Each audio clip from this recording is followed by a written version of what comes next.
32 ఏళ్ల క్రితం వచ్చిన ఒక సినిమా గురించి స్టిల్ ఇప్పటికి కూడా ఒక వివాదం నడుస్తూనే ఉంది. అయితే చాలా సినిమాలు కూడా ఒక డైరెక్టర్ ఒక కథని రాసుకున్నప్పుడు ఆ కథకి ఏ హీరో అయితే సెట్ అవుతాడో, ఆ హీరో ఏ విధంగా డైలాగ్ చెప్తాడో, తన బాడీ లాంగ్వేజ్ ఏంటి, తను ఏ విధంగా యాక్టింగ్ చేస్తాడో ప్రతి ఒక్క దాన్ని కూడా స్ట్రక్చర్‌ని ఊహించుకొని కథ రాస్తాడు. కాకపోతే ఒక హీరోతోని సినిమా అనుకున్నప్పుడు, ఆ హీరో కోసం కథ రాసినప్పుడు ఆ కథని ఇంకొక హీరోతోని చేసిన సినిమాలు కూడా చాలా మట్టుకున్నాయి. వాళ్ళు చేయడం కాకుండా వేరే వాళ్ళతో చేసిన తర్వాత హిట్ అయిన సినిమాలు కూడా చాలా మట్టుకున్నాయి. అయితే మనము ఈ తోవలో చూసుకుంటే ఒక సినిమా గురించి అంటే దాదాపుగా 32 ఏళ్ల క్రితం వచ్చిన ఒక సినిమా 'అల్లరి ప్రియుడు' సినిమా. 1992లో ఈ సినిమా రిలీజ్ అయింది. అయితే ఆ సినిమా గురించి స్టిల్ ఇప్పటికి కూడా ఒక వివాదం నడుస్తూనే ఉంది. అయితే ఈ సినిమాలో రాజశేఖర్ హీరోగా నటించినప్పటికీ ముందుగా ఈ కథకి హీరోగా అనుకున్నది హీరో సుమన్‌ని.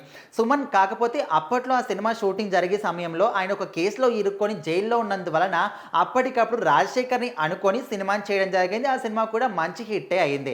కాకపోతే స్టిల్ ఇప్పటికి మనం మాట్లాడుకుంటున్నామంటే చాలా సినిమాలు కూడా ఒక హీరో కోసం రాసినప్పుడు ఇంకో హీరోతోని చేయడం, ఆ సినిమాలు హిట్ అవ్వడం ఇలాంటి సినిమాలు చాలా మట్టు కూడా ఉన్నాయి.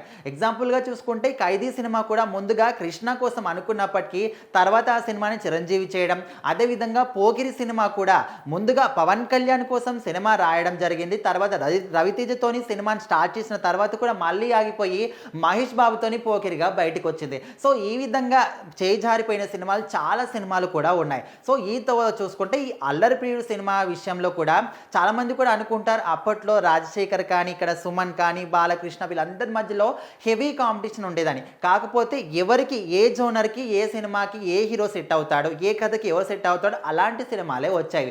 సో అప్పటి వరకు ఎప్పుడైతే 'అల్లరి ప్రియుడు' సినిమాలో రాజశేఖర్ చేశారో అంతకు ముందు వారి సినిమాల అంతవరకు కూడా ఒక సీరియస్ యాక్టర్‌గా అంటే ఒక రౌడీ కానీ, అదేవిధంగా సీరియస్ హీరో ఏ విధంగా ఉంటాడో ఆఫీసర్ కానీ ఇలాంటి సినిమాలు చేసిన ఆయన సడన్‌గా ఈ సినిమాలోకి వచ్చిన తర్వాత ఫన్నీ క్యారెక్టర్ కూడా చేయగలడు. ఒక లవర్ బాయ్‌గా కూడా కనిపించి మెప్పించగలడని ఆ సినిమా తర్వాతనే ప్రతి ఒక్క సినిమాలో కూడా అలాంటి క్యారెక్టర్లు కూడా రాజశేఖర్‌కి రావడం మొదలుపెట్టాయి. అండ్ సుమన్ గురించి చెప్పాల్సిన పని లేదు.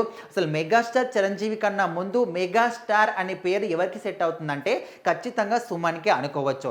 ఎందుకంటే ఆయన చేసిన సినిమాలు కానీ మనకు ఏఎన్ఆర్ కానీ, సీనియర్ ఎన్టీఆర్ కానీ, శోభన్ బాబు కానీ వీళ్ళ తరం తర్వాత వాళ్ళంతటి క్రేజ్ కానీ, ఫాలోయింగ్ కానీ, ఫ్యాన్ ఫాలోయింగ్ ఉన్న వ్యక్తి ఎవరంటే ఖచ్చితంగా సుమనే అనుకోవచ్చు. కాకపోతే ప్రతి ఒక్క సినిమా కూడా అప్పట్లో సుమన్‌కే వచ్చినప్పటికీ ఆయన అప్పట్లో ఇట్లా మంచి మంచి సినిమాలు వచ్చి ఫుల్ బిజీగా ఉన్న సమయంలోనే బ్లూ ఫిలిమ్స్ అనే ఒక కేసులో ఆయన ఇరుక్కోవడం జరిగింది. సో అందుకోసమని ఆయనకు వచ్చిన సినిమాలన్నీ కూడా మెగాస్టార్ చిరంజీవి గారికి వెళ్ళడం మొదలుపెట్టాయి. సో ఆ విధంగా మెగాస్టార్ చిరంజీవి అనే పేరు ఇప్పటికి కూడా ఆయన మెయింటైన్ చేస్తూ దాదాపుగా 3.5 దశాబ్దాల నుంచి తిరుగులేని హీరోగా కూడా ఇంకా మెగాస్టార్ చిరంజీవి గారు సినిమాలు చేస్తూనే ఉన్నారు.